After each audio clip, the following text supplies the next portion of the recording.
Hi, my name is Kirsten Neuschäfer and I am the skipper of a high-latitude expedition sailboat called Pelagic. So I'm a yachtswoman by profession. Sailing is absolutely my passion, and I'm currently sitting on a boat called Minnehaha up in Newfoundland, Canada.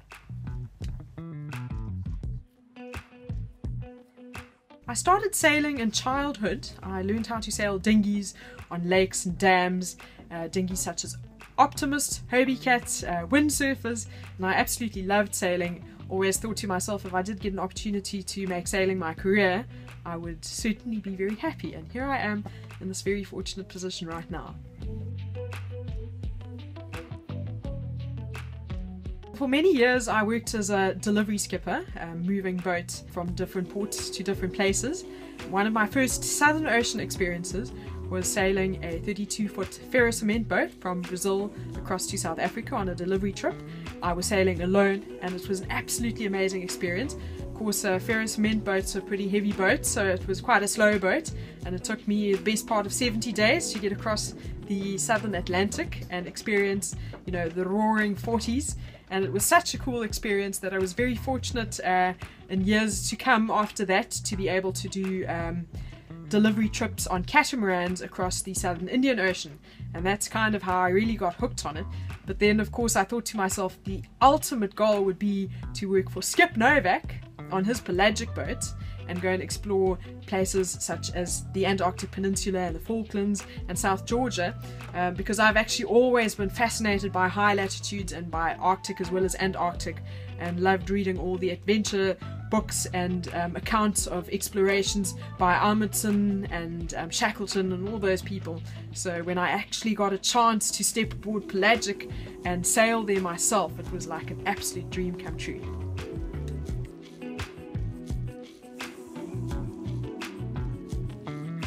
Skip Novak is a high latitude sailor and adventurer, and he's been sailing for decades down around the Antarctic Peninsula and South Georgia and the Falklands, and he's done a lot of the pioneering sail work around some of those areas. So it's been an absolute privilege to be able to work for him on his pelagic boats.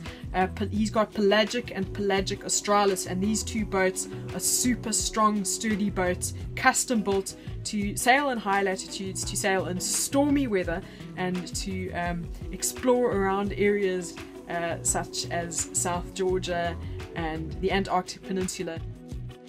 Not that many sailboats actually go down there, or boats full stop, so not all the areas that you go to are very well charted, and of course you've got additional things that you need to worry about, like icebergs and extreme weather and that sort of thing. So the pelagic boats are really well equipped for that. They've got lifting keels, they've got lifting rudders, they're extremely strong, and they're very well stocked with spares.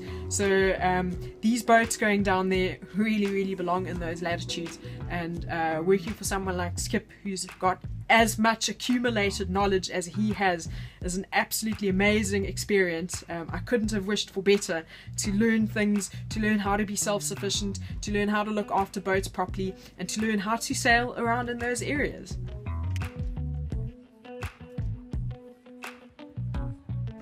I think one of the most exciting adventures on Pelagic that still stands out for me to this day is my very first trip on Pelagic, where we sailed around South Georgia as the accompanying support vessel to a group of 4 kayakers that were actually paddling around the entirety of South Georgia.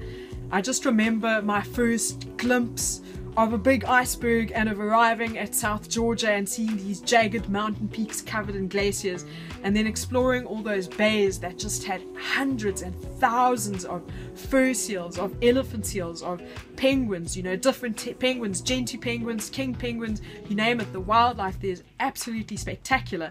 And then of course there are the old derelict ghost whaling stations that also were really intriguing, and the weather was just really a fascinating aspect too, because it's quite gnarly down in South Georgia. There's a lot of wind, there's fog, there's rain, but then intermittently you've got this beautiful sunshine, and it was just such an amazing experience that after that I realized I really wanted to carry on working on pelagic boats, and I've been working on pelagic ever since.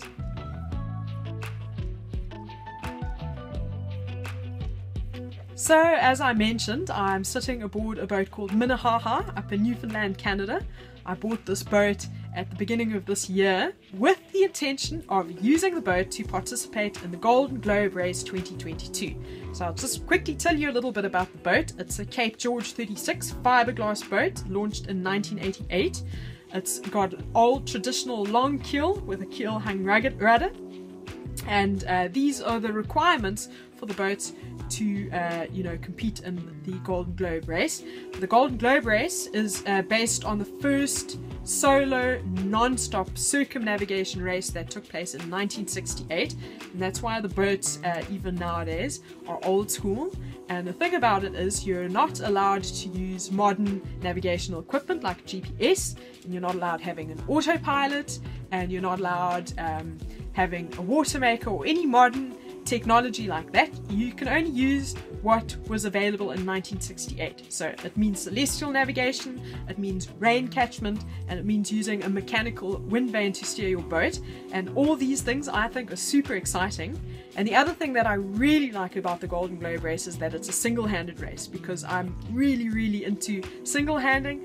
I've always been a person who's enjoyed solitary missions. I like hiking on my own, I like cycling on my own, I like traveling on my own, and I certainly like sailing on my own.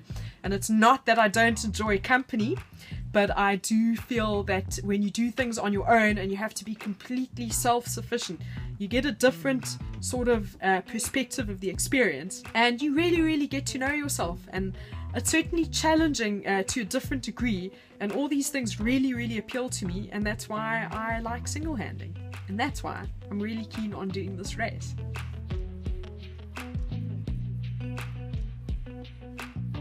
Well, I certainly believe that any ocean trip that you do is in itself an expedition, whether you're sailing across the trade winds or the Southern Ocean, or whether you're racing, or whether you're expedition sailing up in high latitudes.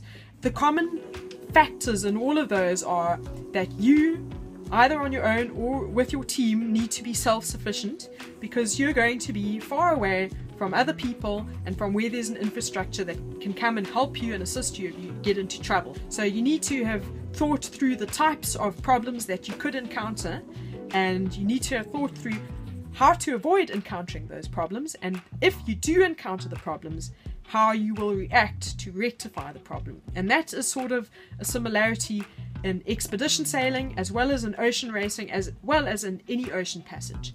And I think it's very exciting to have thought through these things and be as resourceful as you can in any kind of situation.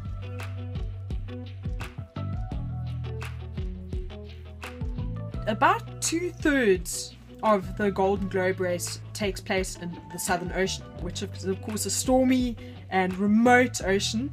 And I'm very fortunate that I've been able to do these Southern Ocean deliveries, but in particular that I've been able to work on Skip Novak's Pelagic and Pelagic Australis, because these boats have been working in the Southern Ocean, and I feel comfortable in the Southern Ocean. I enjoy the Southern Ocean.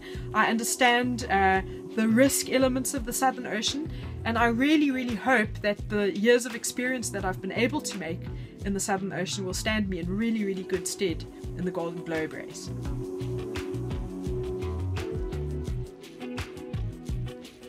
At this stage, I'm the only female competitor in the Golden Globe Race 2022. In the previous edition, which was the Golden Globe Race 2018, there was one female competitor, Susie Goodall, and quite conceivably there might still be other women that enter in the race, and if they do, I'd welcome them. It would be great company. But if no other women enter at this stage, I would be the only female competitor. Well, so if you'd like to follow the race, then I have a website that is kirstenggr.com, as well as you could follow me on Facebook and Instagram. And of course, once the race is underway, there'll be trackers on the boats that will be transmitting the position of the fleet, so that whoever's watching the race can follow the progress of every single boat. So I would be really happy to say, look out for me at the start line, because I'm going to be there and I'm going to be racing, and I'd love it if you followed my progress. And if you'd like to contribute in any way towards my getting to the start line, then you can find all that information on my website, and I certainly do look forward to it.